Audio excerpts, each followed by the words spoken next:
कहा जाता है कि गलती एक बार होती है और जो जानबूझकर या फिर बार बार किया जाए वो गलती नहीं गुनाह होता है। लेकिन फिर भी सियासत में इसको कोई सीरियस लेता ही नहीं है, चाहे वो राहुल गांधी हो या फिर बिहार के पूर्व डिप्टी सीएम तेजस्वी यादव।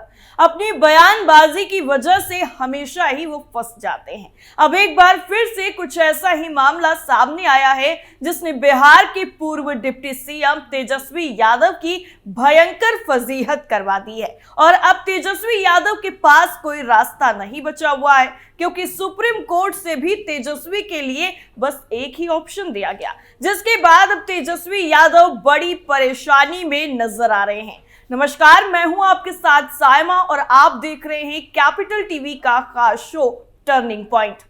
तेजस्वी यादव की भयंकर फजीहत, सुप्रीम कोर्ट के आगे गिड़गिड़ाए, लालू के लाल पर फिर मुसीबत, कैसे बच पाएंगे तेजस्वी यादव।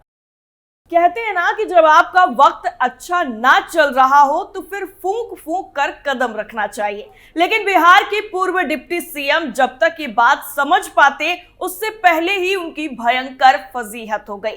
तो चलिए बिना देरी के बताते हैं कि क्या मामला है।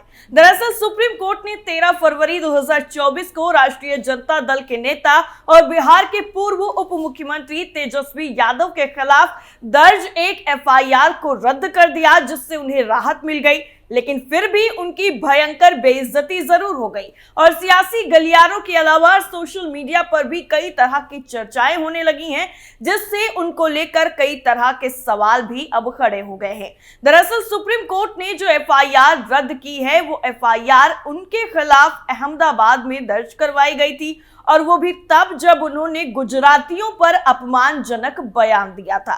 विवाद बढ़ने पर उन्होंने कोर्ट में कहा था कि वो लिखित में माफी मांगने को तैयार हैं।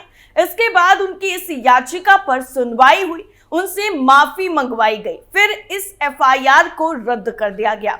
दरअसल सुप्रीम कोर्ट ने इससे पहले तेजस्वी यादव को आदेश दिया था कि वो 1 सप्ताह के भीतर अपना बयान वापस लें। सुप्रीम कोर्ट ने 29 जनवरी 2024 को कहा था कि तेजस्वी यादव को 1 सप्ताह के भीतर स्पष्ट शब्दों में ये लिखना होगा कि गुजरातियों पर दिए गए बयान पर उन्हें खेद है, वो अपने इस बयान को वापस लेते हैं। तेजस्वी ने कोर्ट का ये आदेश मान लिया है और अपना शपथ पत्र दाखिल करके गुजरातियों पर दिया बयान वापस ले लिया है। उनके इस मामले की सुनवाई कर रही सुप्रीम कोर्ट की जस्टिस अभय एस ओका और जस्टिस उज्जवल भुइयां की बेंच ने एफआईआर रद्द कर दी है। बेंच ने इस मामले में सभी पक्षों के दावों की जांच के बाद कहा कि हम मामले को रद्द करते हैं। गौरतलब है कि तेजस्वी यादव ने 22 मार्च 2023 को एक प्रेस कॉन्फ्रेंस में गुजरातियों के खिलाफ बयान दिया था। उन्होंने कहा था कि सिर्फ गुजराती ही ठग हो सकते हैं और उनका अपराध माफ भी कर दिया जाएगा। अगर वो देश से फरार भी हो जाएं तो उसके लिए कौन जिम्मेदार होगा। इसको लेकर हरेश मेहता ने उनके खिलाफ गुजरात में आपराधिक मानहानि का मामला भी दर्ज करवाया था। इसमें कहा गया था कि तेजस्वी यादव ने पूरे गुजराती समाज का अपमान किया है। अहमदाबाद में इस मामले में उन्हें सम्मन भी जारी किया गया था, लेकिन वो यहां पर पेश होने नहीं पहुंचे थे और सुप्रीम कोर्ट का दरवाजा खटखटाया था। आपको याद दिला दें कि इससे पहले एक ऐसा ही मामला कांग्रेस सांसद राहुल गांधी के खिलाफ दर्ज करवाया गया था। राहुल गांधी ने 2019 में प्रधानमंत्री नरेंद्र मोदी की जाति मोदी को लेकर कहा था कि सारे मोदी चोर होते हैं। इस पर उनके खिलाफ आपराधिक मानहानि का मामला चला था। इस मामले में उन्हें 2 साल की सजा अहमदाबाद की अदालत ने सुनाई थी। हालांकि इसके बाद भी राहुल गांधी अपने बयानों से बाज नहीं आए थे और दोबारा से अनाप शनाप बयान देते हुए नजर आ ही जाते हैं। लोकसभा चुनाव से पहले राजनीतिक सरगर्मियां उनके बयानों की वजह से बढ़ ही जाती हैं। अब बीजेपी, कांग्रेस के साथ साथ सभी राजनीतिक दल चुनावी समर में जब कूद पड़े हैं, इस बीच में कांग्रेस सांसद राहुल गांधी ने एक बार फिर से झूठ बोलकर अपनी और कांग्रेस की जमकर फजीहत करवा ली है, जिसको लेकर बवाल मचा हुआ है। दरअसल ओडिशा में भारत जोड़ो न्याय यात्रा को संबोधित करते हुए राहुल गांधी ने पीएम मोदी की जाति को लेकर ऐसा झूठा दावा कर दिया कि बीजेपी से लेकर उनकी ही पार्टी के पूर्व नेता उन्हें घेर रहे हैं। दरअसल राहुल गांधी ने अपने बयान में कहा, कि पीएम मोदी ओबीसी में पैदा नहीं हुए, वो तेली जाति के हैं, जिसे गुजरात में भाजपा सरकार के कार्यकाल के दौरान ओबीसी सूची में शामिल किया गया था। और ऐसा पहली बार नहीं है जब राहुल गांधी अपने झूठे बयान और दावों के चक्कर में फजीहत अपनी भी करवाते हैं और अपनी पार्टी की भी। राफेल जहाज खरीदने का मामला हो, कृषि कानून हो, लद्दाख क्षेत्र में भारत और चीनी सेना की वापसी हो, या फिर मोदी की जाति को लेकर दिया गया बयान, राहुल गांधी के झूठ की फैक्ट्री चलती ही जा रही है। अब सबसे पहले राहुल गांधी के उस बयान की बात कर लेते हैं जिसे लेकर अभी बवाल मचा हुआ है। दरअसल राहुल गांधी ने ओडिशा में भारत जोड़ो न्याय यात्रा के दौरान कहा कि प्रधानमंत्री नरेंद्र मोदी ओबीसी में पैदा नहीं हुए थे, उनकी जन्म तेली जाति में हुआ था, जिसे गुजरात में बीजेपी सरकार ने ओबीसी में शामिल किया।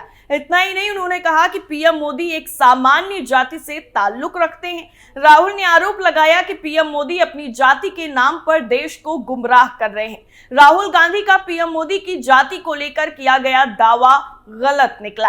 लेखक आनंद रंगनाथन ने रात्र पत्र शेयर करते हुए राहुल गांधी के दावे का फैक्ट चेक किया। ये राजपत्र 27 अक्टूबर 1999 को जारी किया गया था। इस राजपत्र में पीएम मोदी की जाति को ओबीसी के रूप में अधिसूचित किया गया है।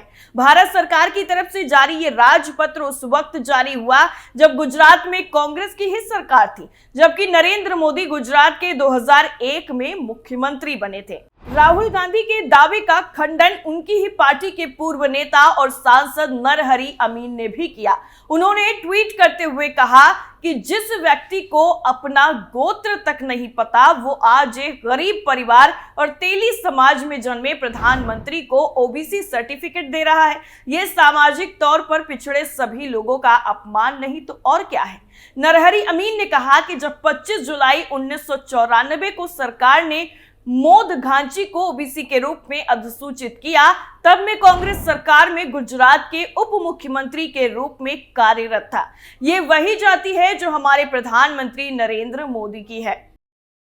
ऐसे में इसको लेकर बयान देकर राहुल गांधी की तरफ से ओबीसी समुदायों का अपमान किया जा रहा है। राहुल गांधी कांग्रेस के सबसे बड़े नेताओं में शामिल हैं। गांधी परिवार के सदस्य होने के नाते उनका ओहदा और भी बढ़ जाता है, लेकिन वो लगातार झूठे बयानों के चलते फजीहत कराते ही रहते हैं। उन्होंने साल 2020 में भी भारत चीन विवाद के दौरान भारतीय सेना को लेकर झूठा दावा किया था। इसके लिए बाकायदा प्रेस कॉन्फ्रेंस रखी गई थी। प्रेस कॉन्फ्रेंस में राहुल ने भारत सरकार की चीन के साथ युद्ध टालने के लिए सैनिकों की वापसी की आलोचना कर दी।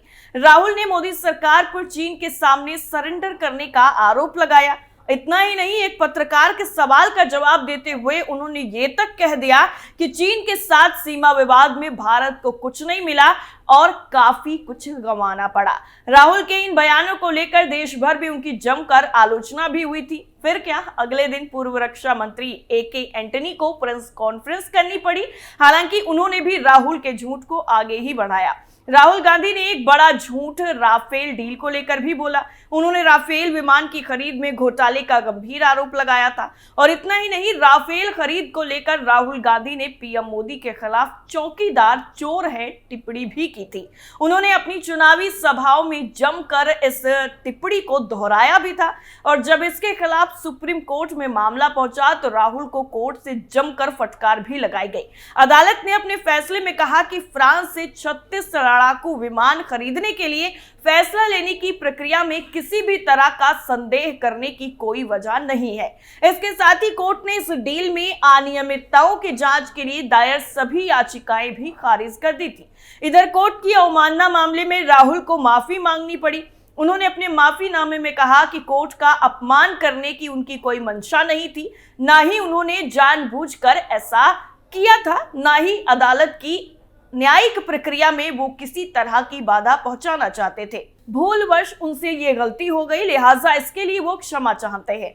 राहुल गांधी कांग्रेस के सीनियर नेताओं में से एक माने जाते हैं। भारत जोड़ो यात्रा से लेकर पार्टी के कई बड़े इवेंट उनकी ही अगुवाई में होते हुए दिखे हैं। ऐसे में राहुल गांधी के बयान सीधे तौर पर कांग्रेस और पूरे इंडिया गठबंधन को रिप्रेजेंट करते हैं।